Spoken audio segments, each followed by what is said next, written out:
uzi agaciro k'ikintu bita family, uzi agaciro k'ikintu bita umuryango. Ariko se umbwira ngo agaciro ka famiye ko hari abantu bamwe babayeho nta famiye bafite, ntabwo babayeho. Urabona hari ikintu kimwe utazi ngiye nshaka kubasobanurira, sibyo? Ariko mujye mpaka abantu kandi mutazi ikintu ushaka kuvuga. Buri kintu bita family teaming cyangwa se ikintu bita gushyira hamwe k'umuryango bitandukanye n'ibyo twe dutekereza. Nicyo kintu nshaka kugusobanurira. Nuvuga ngo umuryango ntabwo ari kuvuga ngo ni abandi bantu mwihuje mukora ikintu bita family. Hari imishinga yitwa za family, hari abantu bagiye bita family ari inshuti kubera ukuntu basangira bahuje cyangwa bahorana.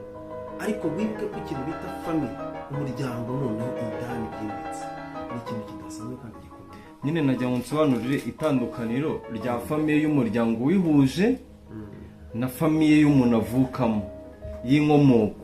Icyo nicyo nshaka kugusobanurira nanjye. Buriya hari ikintu abantu batazi.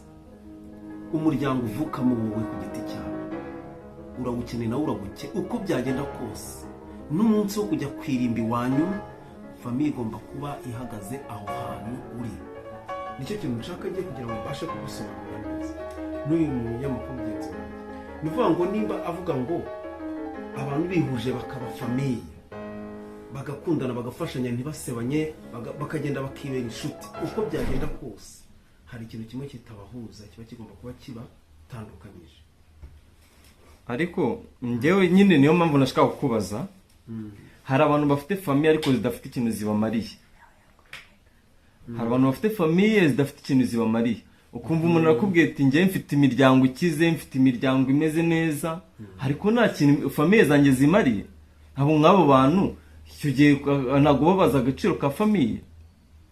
Usibye kuba bavuga ngo bazapfa ngo famiye bahambe, ariko nta kamaro kandi bimufitiye. Hari ahantu habiri nkubwire Edi, hari ibintu bibiri ugomba gutandukanya. Inshuti zigira umupaka, famiye nta mupaka igira. Niyo mpamvu umuntu udafite famiye aba ari inshuti y'Imana, aba ari imfubyi y'Imana. Kuki isi Imana itavuga ngo nkuhaye abantu bazakubere ababyeyi? Ndi umubyeyi, ndi papa w'imfubyi, umugabo w'abapfakazi. Ni ukuvuga ngo ni babandi baba batagifite za famiye bubakiyeho. Famiye ikintu ngiye mba nshaka kugira ngo dutandukanye inshuti yanjye, ni ukuvuga ngo famiye ni ikintu wowe ubwawe kikuzenguruka igihe wamaze kubaho neza ukishima.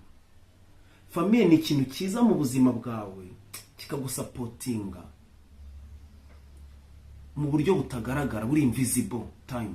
Mu gihe kitagaragara nibwo famiye